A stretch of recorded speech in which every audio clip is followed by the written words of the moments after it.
Hello, dear learners. Welcome back to With Shiksha. Today's current affairs is brought to you by With Shiksha. So let us begin. आज का जो date है that is 22nd of November and all the important articles are here as follows. पहला है new labour codes marks transformative step for welfare of the workers. तो जो 2020 में जो 4 लेबर कोड्स लाए गए थे उनको अब इम्प्लीमेंट किया जा रहा है इन दिस ईयर. तो ये बहुत ज्यादा इंपॉर्टेंट है. This is the first article. Second is MOU worth 3,000 crore signed for projects in North East. तो नॉर्थ ईस्ट में 3,000 करोड़ वर्थ ऑफ प्रोजेक्ट्स जो है ये साइन किए गए हैं. ये हमारा सेकंड आर्टिकल है. And third is India's average temperature rose by 0.9 degree celsius in last decade. तो जो लास्ट डेकेड गया है मतलब जो हमारा एवरेज टेम्परेचर था उसमें 0.9 डिग्री बढ़त हुआ है, which is a sad state of affair to be honest and a very frightening one too. ठीक है, तो ये तीनों आर्टिकल है, हम लोग देख लेते हैं एक एक करके. पहला है new labour codes mark transformative steps for welfare of workers. ठीक है, इसमें ये जो डॉक्स है की एरियाज वाला ना, दिस इज वेरी. पहला तो देखिए क्या है कि रिफॉर्म क्या क्या है. 29 जो लेबर लॉज थे उनको 4 लेबर कोड्स में मर्ज कर दिया गया. ये तो आपको पता ही होगा 2020 में 4 लेबर कोड्स लाए गए थे, उनको अब इम्प्लीमेंट किया गया है. ठीक है, गोल क्या है, वर्कर का welfare with business efficiency. Worker का भी वेलफेयर हो और साथ ही बिजनेस का भी एफिशिएंसी इंक्रीज हो. ठीक है, जॉब्स जो है एम्प्लॉयमेंट जो है 2017 से 2024 तक देखे तो 16.83 करोड़ जो एम्प्लॉयमेंट इंक्रीज हुआ है, मतलब जॉब्स क्रिएटेड हुए. अनएम्प्लॉयमेंट रेशियो जो है it has been dipped, it has seen a dip from 6% to 3.2%. और जो स्टैट्यूटरी मिनिमम वेज है कि मतलब मिनिमम वेज तो आपको देना ही होगा, it will be the ceiling. ठीक है, उसके नीचे तो ड्रॉप कर ही नहीं सकता. तो वो जो स्टैट्यूटरी फीलिंग जो मिनिमम वेज है ये तो फ्लोर रहेगा. ठीक है, हर सेक्टर में अप्लाई करेगा, गवर्नमेंट प्राइवेट हर सेक्टर में अप्लाई होगा. साथ ही जो कॉन्ट्रैक्ट रूल्स है वो टाइम बाउंड कॉन्ट्रैक्ट होंगे. ग्रेचुइटी मिलेगा आफ्टर 1 ईयर. रीस्किलिंग फंड होगा फ्रेंच फॉर वर्कर्स के लिए. और सेफ्टी इंक्लूजन में विमेन को नाइट शिफ्ट दिया जाएगा but with safeguard. Single registration for establishment. तो ये कुछ की एरियाज है जहां पर गवर्नमेंट ने काम किया है. एंड जो 4 लेबर कोड्स थे उसको अब जाके इम्प्लीमेंट किया कर दिया गया है. ठीक है, the government have introduced 4 new labor codes on wages, on industrial relation, on security and occupational safety and working condition. So labor code on wages, labor code on industrial relation, labor code on security, social security and labor code on occupational safety and working condition. ठीक है, तो ये 29 laws को मर्ज करके एक modern और एक simplified framework जो है ये लाया गया. This major reform aims to balance welfare with business efficiency, strengthen rights across organized and unorganized sector, and streamline compliance through single registration, single license, and single return system.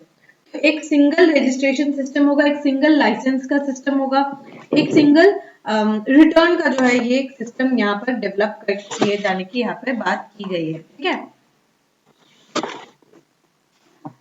India's employment जो है significantly rise हुआ है from 47.5 crore to 64.33 crore.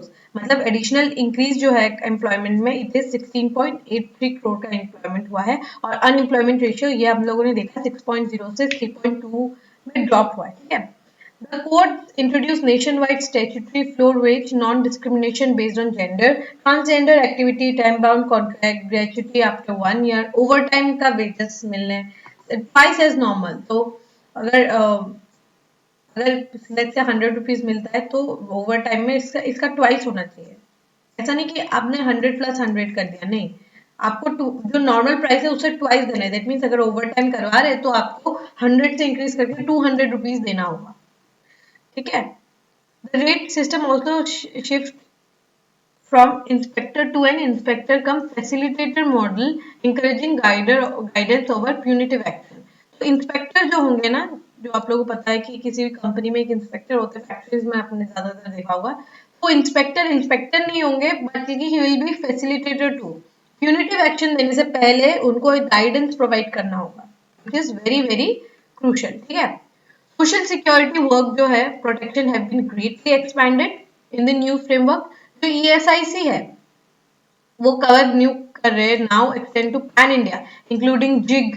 Platform workers, voluntary enrolment for establishment with fewer than 10 employees. ठीक है, तो जो fewer than 10 employees है उनको भी यहाँ पे इंक्लूड किए जाने की यहाँ पे बात की गई है। ठीक है, और जो इंस्टीट्यूट्स होते हैं जो जिनके 10 मेंबर से भी कम होते हैं तो वो they don't fall in the company category, जो बड़ी कंपनीज होती है उनके कैटेगरी में नहीं पड़ती। इसीलिए ये लोग क्या करते हैं, ज्यादातर स्टार्टअप वॉलंटरी ड्वार्फिज्म को फॉलो करते हैं, बिकॉज कंप्लायंस बहुत कम रहता है। तो कंप्लायंस को भी फास्ट मूव कराने की यहाँ पे कोशिश की गई है। और साथ ही यहाँ पे क्या है, रीस्किलिंग फंड भी सपोर्ट किया जाएगा, जो कि वर्कर्स को दिया जाएगा, ताकि वो अपने आप को अपस्किल एंड रीस्किल करते रहे। ये EPFO appeals deposit have been reduced to 25% to ease financial burden. ठीक है, तो जो डिपॉजिट है, जैसे ईपीएफओ का जो डिपॉजिट होता था तो वो क्या है, उसको भी 25% रिड्यूस किया है, ताकि जो फाइनेंशियल बर्डन है वो भी थोड़ा रिड्यूस हो। सेफ्टी नॉर्म्स जो अलाउ करेंगे विमेन को वर्क नाइट तक वर्क करने का, बट सेफगार्ड दिया होना होगा। डिजिटल मीडिया वर्कर्स कवरेज, ये कवरेज होगा डिजिटल मीडिया, जैसे रिमोट लोकेशन से कोई काम करते हैं, राइट, तो उनको भी एक्सटेंड किया जाएगा। strengthen wage protection for all employees. Overall, the labor codes aim to enhance ease of doing business, ensure wage security, social security, modernize outdated laws, promote inclusive, empowered labor system ecosystem aligned with vision of आत्मनिर्भर भारत। ठीक है, आत्मनिर्भर भारत का जो हमारा सपना है उसके साथ ये बहुत ज्यादा इंक्लाइन करता है। ये इसका क्वेश्चन आपको 2020 में यूपीएससी में आया है। आई एम वेरी श्योर कि इसका इम्प्लीकेशन के ऊपर नेक्स्ट ईयर आपको पूछा जा सकता है। So you have to prepare it when you are preparing your economics का portion, both for prelims and for mains. Prelims में भी उतना इंपॉर्टेंट है जितना ही इंपॉर्टेंट मेंस में। ठीक है, काफी इंपॉर्टेंट है, ये आप लोग पढ़िएगा। ठीक है, second is MoUs worth of 3000 crore signed with for projects in the north east. ठीक है, तो यहाँ पर हम आर्टिकल देख लेते हैं कि क्या आया है। Inland waterways authority of India has signed agreement worth 3000 crore for multiple stakeholders to boost inland waterway development। ठीक है, इनलैंड जो हमारा नदी के ऊपर जो वाटरवे है उसको इंक्रीज करने के लिए 3000 करोड़ का एमओयू जो है साइन किया गया है। और ये एमओयू जो है, ये जो इंडिया मैरीटाइम वीक मुंबई अभी चल रहा था उसमें फॉर्मलाइज किया गया था। Union Minister Sarbananda Sonowal chaired detailed review meeting of all the projects across Assam, Mizoram, Arunachal Pradesh, Manipur, Tripura, Nagaland, Meghalaya, ये सारे कुछ जो बड़े आपको एक जो हमारे नॉर्थ ईस्ट के जितने भी स्टेट्स हैं उन सबको ध्यान में रखते हुए, ठीक है, जितने भी प्रोजेक्ट जो भी स्टेट में हो रहे हैं नॉर्थ ईस्ट के उस सबको ध्यान में रखते हुए, और साथ ही 15 major IWAI projects and central sector scheme को प्रोजेक्ट को ध्यान में रखते हुए एमओयू साइन किया गया है। Meeting also approved concept study for constructing all weather approach road at Bogeyville and support seamless connectivity across cargo cum tourist terminals। ठीक है, तो ये ऑल वेदर रोड जो है रोड बनाने की यहाँ पे बात की जा रही है, क्योंकि यहाँ पे क्या होता है, फ्लड्स आ जाते हैं, राइट, तो इसके कारण जो है हमें ऑल वेदर रोड की बहुत ज्यादा यहाँ पे जरूरत है। A major push was also announced for river tourism navigation safety in the region. The IWAI signed 500 crore MOU with Heritage River Journeys Private Limited to develop cruise vessels and expand premium cruise tourism over Brahmaputra and other national waterways। तो cruise tourism को जो बहुत ज्यादा push किया जा रहा है, water inland water tourism को भी यहाँ पे बहुत ज्यादा पुश किया जा रहा है। ठीक है, Inland Waterway Authority of India entered in collaboration with Directorate General of Lighthouses and Lightships (DGLL) to enhance navigation, safety, promote tourism along National Waterway 2। ये आपको पता ही होगा, from Khadia to Dhubri, तो पता ही होगा आपको, नेशनल वाटरवे 2 है इन Assam. These efforts together aim at strengthening connectivity, industry and tourism across the North East। तो पूरे नॉर्थ ईस्ट का जो है टूरिज्म को यहाँ पर इंक्रीज करने की यहाँ पे एमओयू जो है वो साइन है। ठीक है, तो ये आपको डेटा बस थोड़ा बहुत याद रहने से इंपॉर्टेंट है, बिकॉज इनलाइन वाटरवेज हमेशा से हमारे एपीएससी के लिए बहुत ही ज्यादा इंपॉर्टेंट टॉपिक है। ठीक है, तो इनलाइन वाटरवेज आपको करना ही है, ठीक, करना ही है। जब आप GS3 करेंगे, GS3 में बेसिकली हम पढ़ते हैं, वैसे तो आप इसको across sectors across papers you can use it, but जब आप GS3 करेंगे तो आपको वहाँ पे इन्वेस्टमेंट मॉडल्स एंड जब आप कनेक्टिविटी का जब करेंगे टॉपिक, वो उसमें रहता ही है GS3 का जो पोर्शन है, उसमें जब आप कनेक्टिविटी का टॉपिक करेंगे तो उसमें आपको पोर्ट कनेक्टिविटी करना होगा, and then the roadways, the airways, the railways जब आप करेंगे तब आपको ये टॉपिक इनलाइन वाटरवेज सेपरेटली करना होगा, specially keeping in mind the needs for Assam. ठीक है, असम का नीड को ध्यान में रखते हुए आपको ये टॉपिक को करना है, and this is very crucial. Okay, तो ये आप लोगों का काम रहेगा कि you make notes and you add these things, you add the date ki November 2025 में we have signed this MOU, then your answer will be very structured, then your answers will be very complete in the sense। ठीक है, बहुत अच्छा लगता है ऐसा answers. ठीक है, तो ये आप लोग प्लीज इंक्लूड करिएगा, एंड ये बहुत क्रूशियल मटेरियल्स है which we discuss every day. ठीक है, अगर नहीं भी रखते फिर भी एक बार याद रखिएगा। And last is India's average temperature rose by 0.9 degree Celsius in the last decade। ठीक है, तो एक नया क्लाइमेट स्टडी हुआ है जिसमें हमें पता चला है कि हमारा जो टेम्परेचर है, ठीक है, हमारा जो देश का टेम्परेचर है वो 0.9 डिग्री सेल्सियस से इंक्रीज हुआ है। तो 2015 से 2024 तक अगर आप देखें, अर्ली 20th सेंचुरी से 0.9 डिग्री सेल्सियस इंक्रीज हुआ है। तो अर्ली 20th सेंचुरी मतलब 1915 का दौर रहेगा।